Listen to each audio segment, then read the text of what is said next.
Let me tell you how a single glass of champagne almost destroyed me, and how I turned that exact moment into the biggest revelation my toxic family never saw coming. It was my brother Tyler's 5th wedding anniversary, the kind of event where everyone dresses way too fancy, smiles through their perfect teeth, and pretends we're one big, happy American family.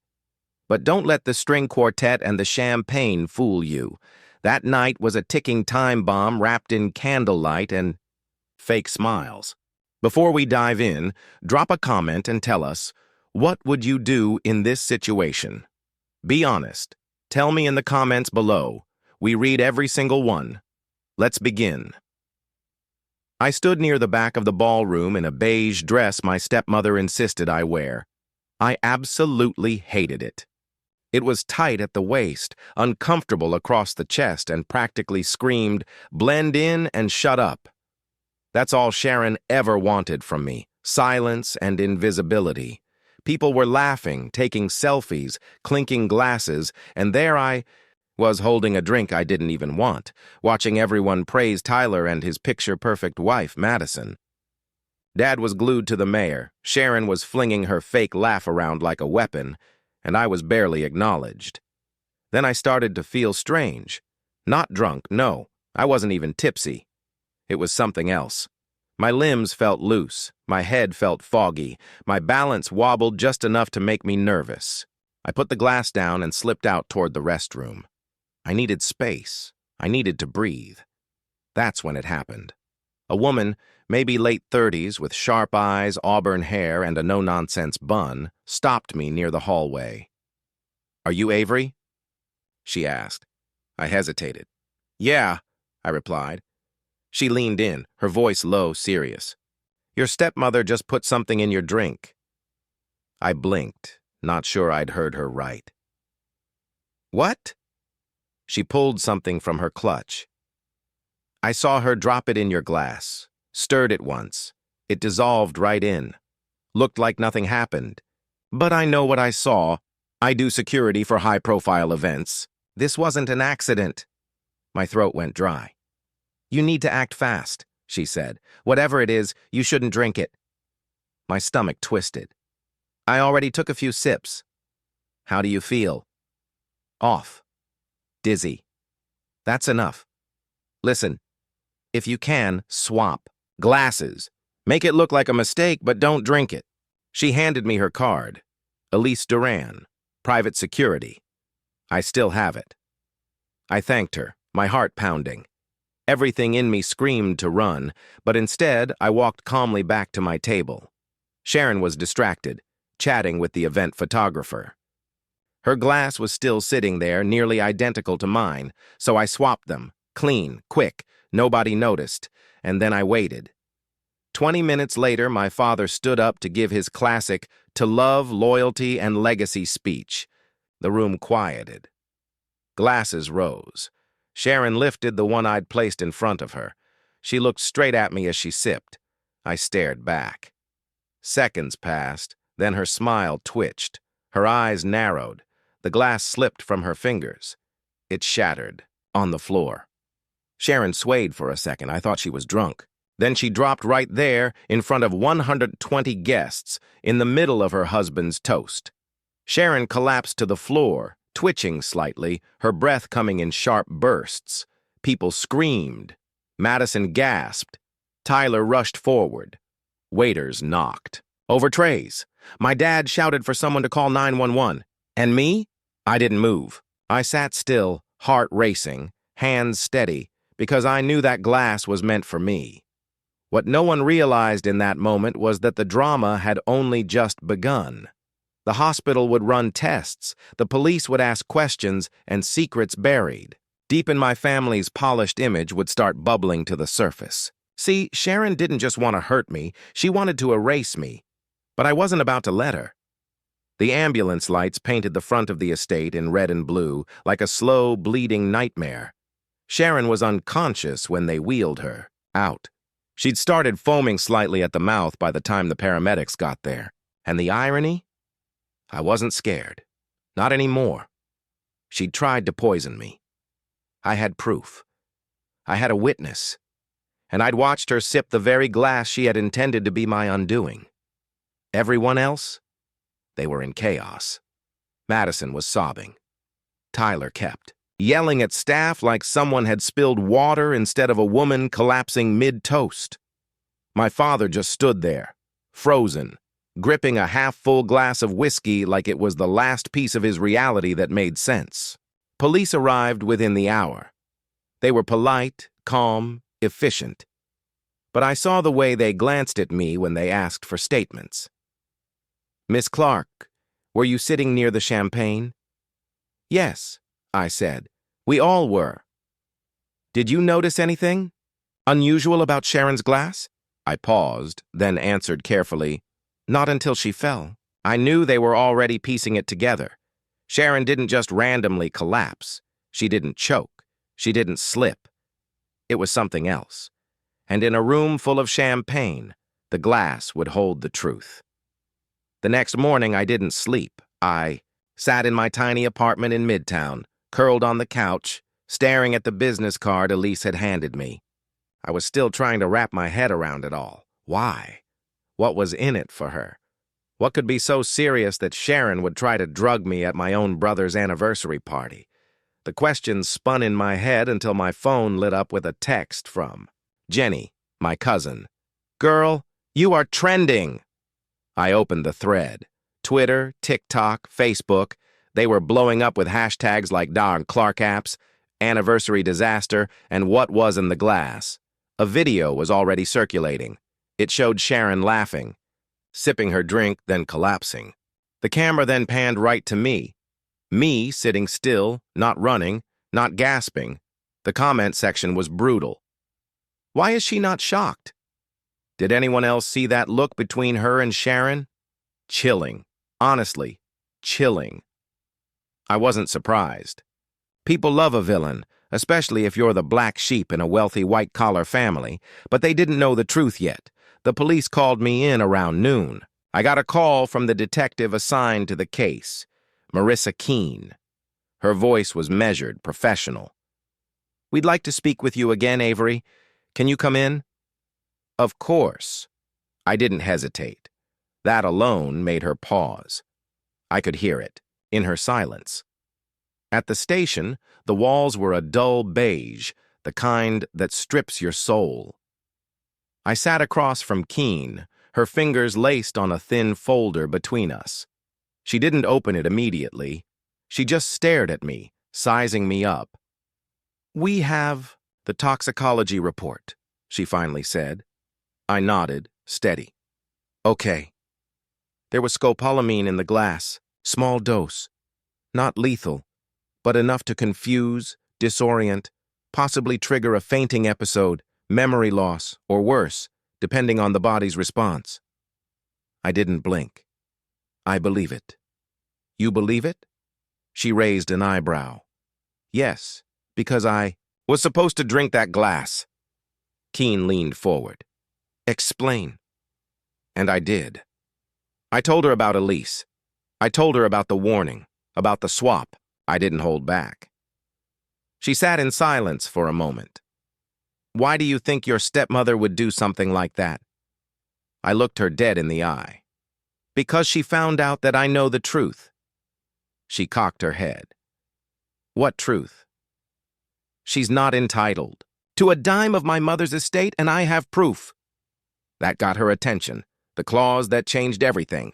2 months earlier, I'd received an envelope postmarked from Savannah, Georgia. Inside was a letter from my late mother's attorney. Apparently, after my mom passed, there had been a legal clause tucked away in the prenuptial agreement between her and my father. The clause was simple. If my father remarried, his new spouse was legally forbidden from receiving anything connected to my mother's assets, including investments, trust funds, or property built from them. But Sharon, she didn't know. Or maybe she did, and she thought no one else ever would, until I found the letter. And like an idiot, I made the mistake of mentioning leverage on a phone call I thought was private. She must have heard, or someone told her, because everything changed after that. Suddenly, I was getting invited to events I was usually left out of. She sent me a dress for the anniversary party. Her pick, not mine. She smiled more, complimented me in front of guests. It wasn't kindness. It was a trap. And she never thought I'd be smart enough to see it. Detective Keene stared at me like she was reading a locked journal. "You understand how this looks, right?" she asked. I nodded. "You swapped the glasses. Sharon drank what was meant for you. Now she's hospitalized. That's motive, Avery. That's premeditation for someone, and it's not going to stay quiet." "I didn't poison anyone," I said. "I just didn't drink what was meant for me." "You're safe," she said gently. "But if Sharon tries to spin this, she'll make it about you. We need that letter, and we need to hear from your witness again. Then I'll give you both what's next." The moment I left that station, I knew my life wasn't going to be the same. Sharon would wake up. She'd lie. She'd twist it. She'd call me a manipulator, maybe even say I faked the whole thing. But the truth? The truth had already been set in motion. That night was meant to be my silent exit from this family. Instead, it became the first chapter in my long, quiet revenge. And I was just getting started. I didn't even make it back home. Before the first phone call came in, Tyler. I let it ring twice before I picked up. "Avery, what the hell is going on?" "What do you mean?" "Don't play dumb," he snapped. "The police came to the house. They're asking about you. About what you knew. Did you tell them something?" I stared ahead as I walked down the sidewalk. I told them the truth. There was silence. Then he said, low and angry, "Do you have any idea what you've done?" "She tried to drug me, Tyler." "You don't know that." "I do. I saw it. And someone else saw it too. A security officer. Her name's Elise." He exhaled sharply, but he didn't deny it. That told me everything. "I'm not going to be quiet anymore," I said. "You all spent years acting like I didn't exist. And when I finally get something my mother wanted me to have, Sharon decides she wants me gone. I'm telling you," he said, his voice rising, "don't push this. You're going to regret it." I hung up. The lawyer's office smelled like lemon oil and old paper. I handed over the copy of the prenup clause in a sealed envelope. My mother's original signature was still there in ink I'd traced 100 times with my eyes. The firm's head attorney reviewed it, and after 5 minutes of quiet reading, he looked up at me and said, "This changes everything." I nodded. "Yeah, I know." He said, "If this goes to court, Sharon's entire financial foundation collapses. Half the houses, the cars, even her business assets. They were all pulled from your mother's residual estate. She has no claim." "She knows that," I said. "That's why she tried to get rid of me before it came out." He sat back, stunned. "We'll need to move fast." I gave him full consent to proceed. I was done letting other people decide what I was worth. 3 days later, Sharon was released from the hospital. She didn't call, didn't text, but a legal notice showed up at my door, her lawyer accusing me of malicious defamation and deliberate endangerment. I smiled. She was scared. Good. The next family gathering wasn't supposed to be a confrontation, but I showed up anyway. At my father's estate, I walked in like I belonged, because I did. Tyler's eyes widened when he saw me. My father just frowned, like I was a stain on his carpet. Sharon walked in late. She was pale, lips tight, posture stiff. When her eyes met mine, I watched something flicker. Fear, maybe, but buried beneath years of entitlement. "Hello, Sharon," I said softly. She didn't respond. She just sat down across from me. I leaned forward. "How's your memory doing these days? Still a little foggy?" My father stood. "Avery, not now." I ignored him. "Because mine's crystal clear. So is the security footage. So is the clause in Mom's prenup." Tyler slammed his glass down. "You're going to destroy this family." I looked him dead in the eye. No, I'm going to expose the part of it that was already rotting. 2 days later, Sharon went on the attack. She gave an exclusive interview to a local news blog that always covered charity galas and upscale fundraisers. She painted herself as the victim, blindsided by her troubled stepdaughter, suffering memory loss from a mysterious reaction, and claiming I had always struggled with resentment since her marriage to my father. She didn't mention the prenup, or the fact that I had nearly passed out the night of the party, or that a licensed private security guard had witnessed the whole thing. No, she wanted pity. The headline read, "Sharon Clark speaks out. I was targeted by my husband's daughter." And for a moment, I'll admit, it stung, because people believed her. The comments were brutal. Why would she hurt Sharon at a celebration? Jealousy is an ugly disease.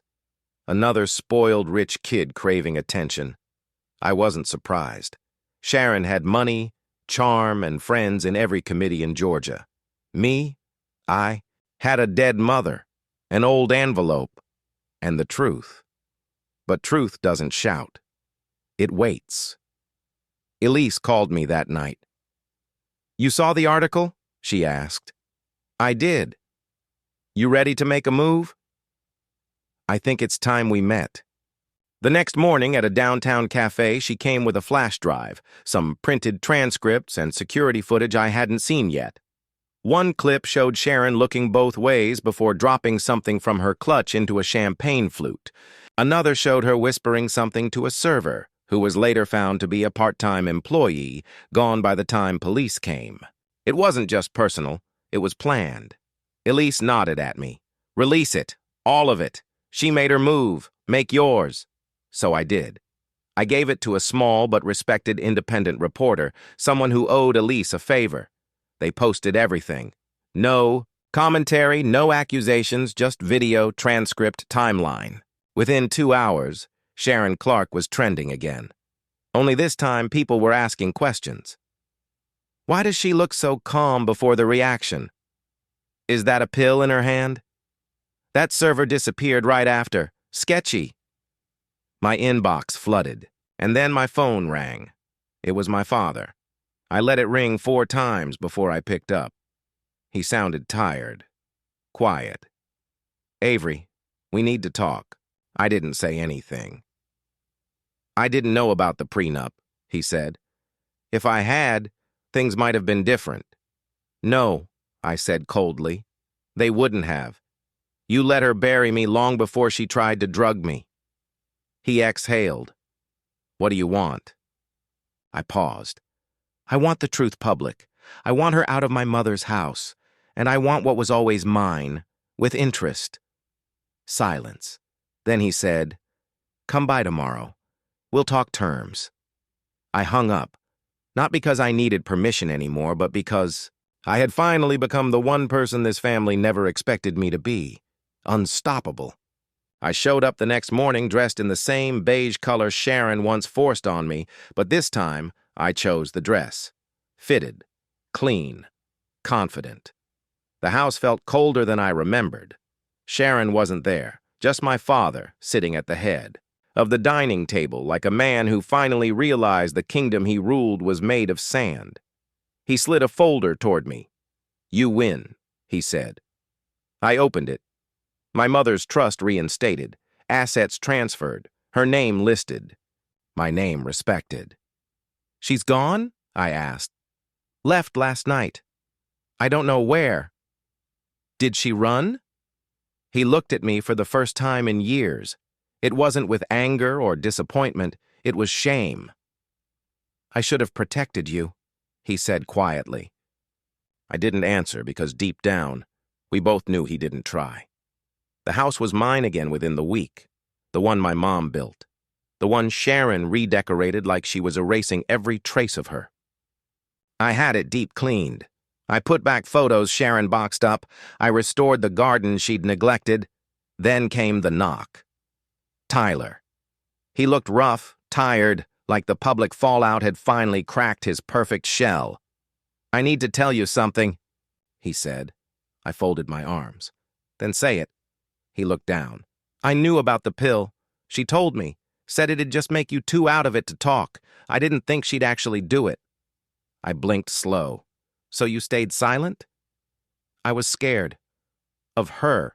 Or of losing your inheritance. He didn't answer. Didn't need to. I closed the door. Weeks passed. Sharon's name was dropped from 2 non-profit boards. A few of her business partners pulled out. Whispers followed her everywhere. Me? I stayed quiet. Didn't do interviews. Didn't post revenge selfies. I let the truth do its work, because sometimes survival is the loudest revenge.